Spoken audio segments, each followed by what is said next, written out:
Hi guys, morning தோசைக்கு chutney ready பண்ணலான்னு பார்க்கும்போது வெங்காயம் இருந்தது, ஆனால் தக்காளி இல்லை.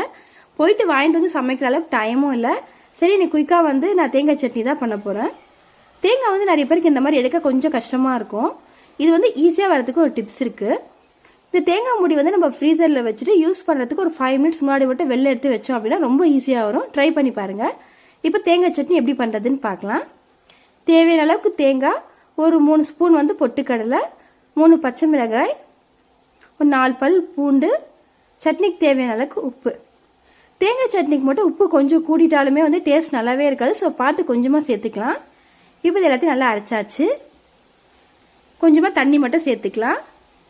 எப்பயும் போல் தாளிப்புக்கு கடுகு, உளுந்து, கருவேப்பிலை, வரமிளகாய், கொஞ்சமாக பெருங்காயம் மட்டும் தாளிச்சுட்டு சேர்த்துட்டோம் அப்படின்னா சூப்பரான தேங்காய் சட்னி ரெடி ஆகிடும்.